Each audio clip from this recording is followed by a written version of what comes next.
Formula 1 has seen some iconic events in its history. The Monaco Grand Prix is synonymous with the fastest racing category on Earth, and certain circuits have carved out long-standing legacies as their country's national racetrack. Monza, for example, has hosted every single Italian Grand Prix bar one since 1950, that being in 1980 when renovation work was being performed at the Temple of Speed. While the likes of Spa and Silverstone appeared on the first F1 schedule in 1950, both have experienced periods off the calendar. Silverstone alternated the hosting of the British Grand Prix with Aintree from 1954 to 1960, then with Brands Hatch from 1963 until 1986 before becoming the sole host of the race thereafter. Spa, on the other hand, experienced a period from 1971 to 1982 and also in 1984 when it was off the calendar due to safety concerns from the drivers who boycotted the 14-kilometre circuit in 1969 before refusing to race there post-1970 until reasonable adjustments were made.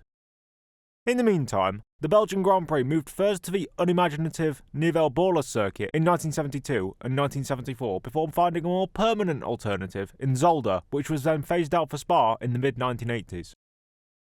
Another country that's had competition from different venues is Germany, as despite having only used 3 circuits, the Nürburgring and Hockenheim coexisted on the calendar for a while before moving to alternating in the V8 era, just like the British racetracks did many decades before.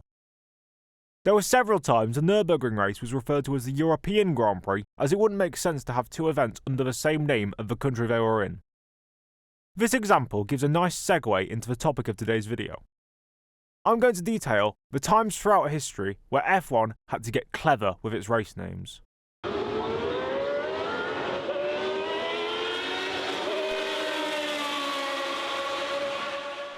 Manuel Fangio is in the lead on the last lap of the German Grand Prix. Jim Clark drives the Formula 1 Motorsport to victory on the racetracks of the world. And look at that! Out that, colossally, that's Mansell! That is Nigel Mansell!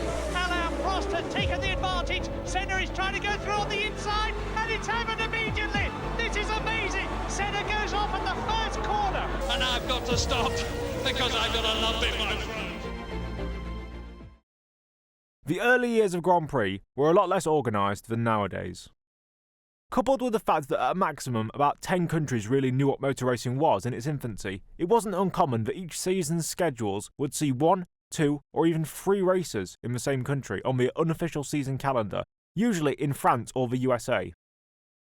However, this wasn't usually an issue, as with the exception of the French Grand Prix, which was first hosted in 1906, most of the races got their names from specific regions or on a competition basis, instead of the usual naming systems that are commonplace today.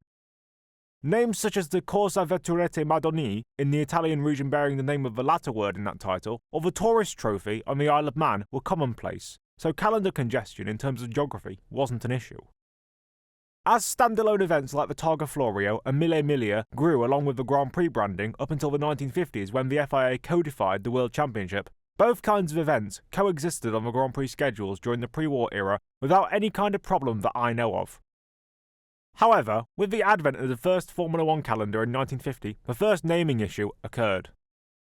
6 of the 7 venues on the calendar were simply known as the country where the race was held, followed by the moniker Grand Prix, such as the British Grand Prix or the Monaco Grand Prix. The other race wasn't like that though.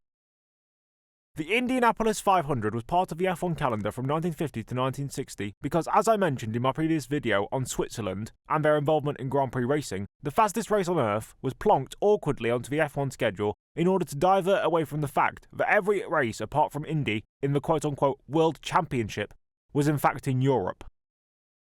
Also, as an aside note, the Indy 500 is one of only 2 F1 World Championship events in history to have a number in its name, a detail I'll cover again later on. Aside from the American race, every venue apart from it came under the name of being the Grand Prix of whichever country it was in.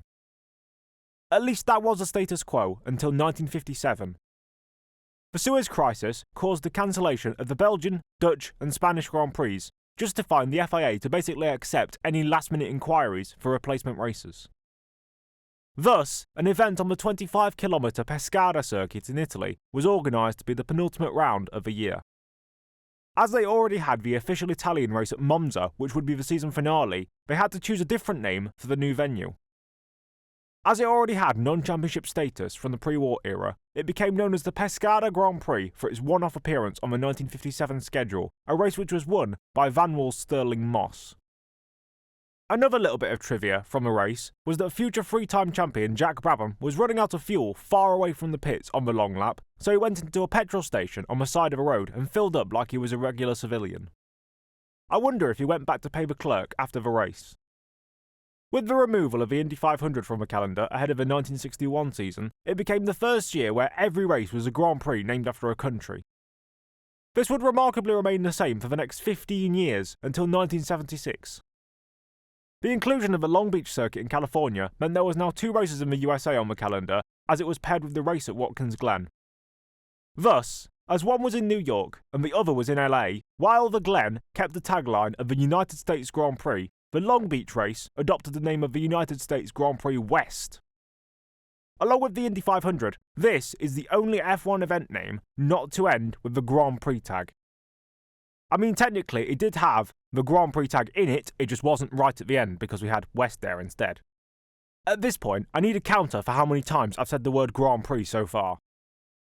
Long Beach maintained its name until 1983, but it was the 1981 season that coincided with the first time since 1957 that 2 unusual race names appeared on the calendar, and the first ever incidence of 3 such examples. The US West race was joined by another American race at the Caesars Palace Grand Prix and the San Marino Grand Prix at Imola, which had hosted the main Italian race the year prior. The Caesars Palace race was held in the car park of the Las Vegas casino that had the same name, and the San Marinese race was named as such despite the Emilia-Romagna circuit being 100 kilometers away from the border of the Italian enclave.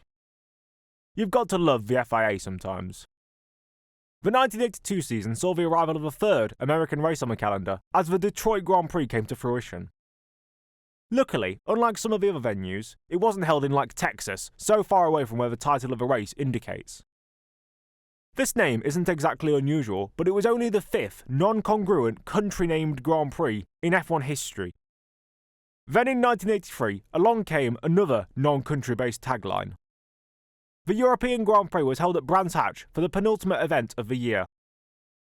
So, we've had countries like Britain and Germany, cities like Pescara and Detroit, regions like the US West, and the name of a casino like Caesars Palace. And now we've got a literal continent as the name of a race.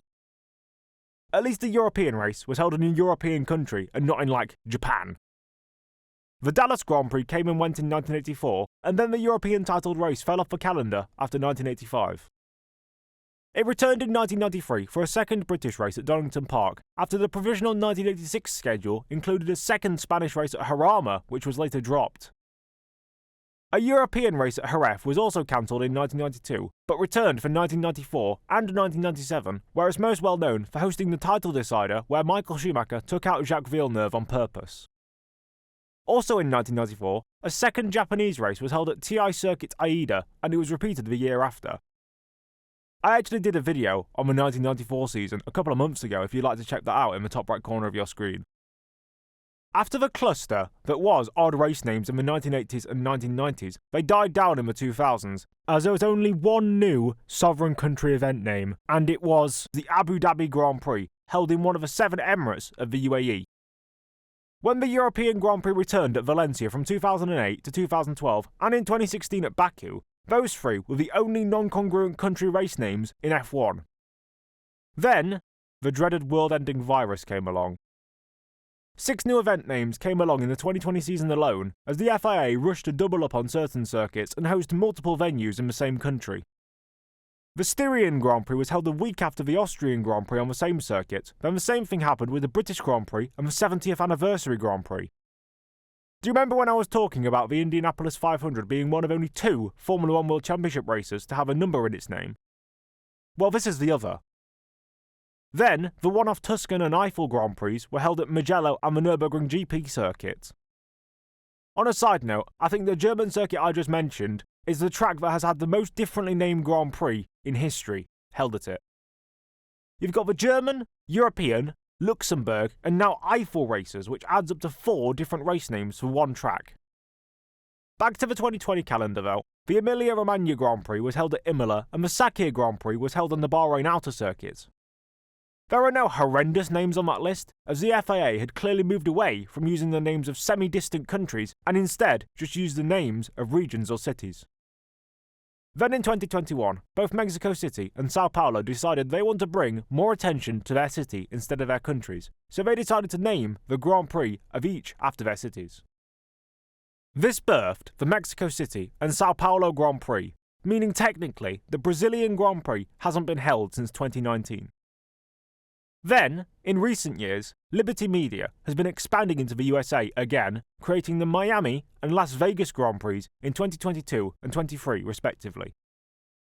I personally don't think we'll see any new Grand Prix names in the near future, unless, on completion of the Qiddiya circuits, Saudi Arabia decides to keep Jeddah just under a different name. For me, this video topic is interesting because it shows how geopolitics and Formula 1 mix in the name of these races, and it gives you an insight into the organisation of World Championship events too.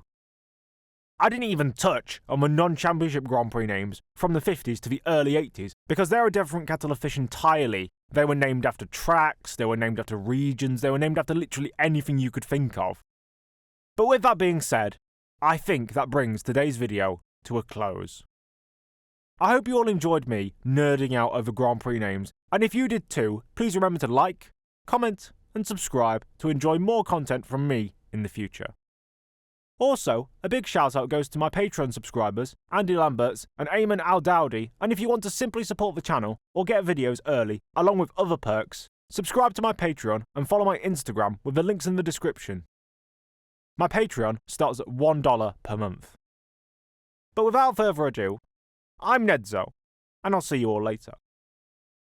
Bye!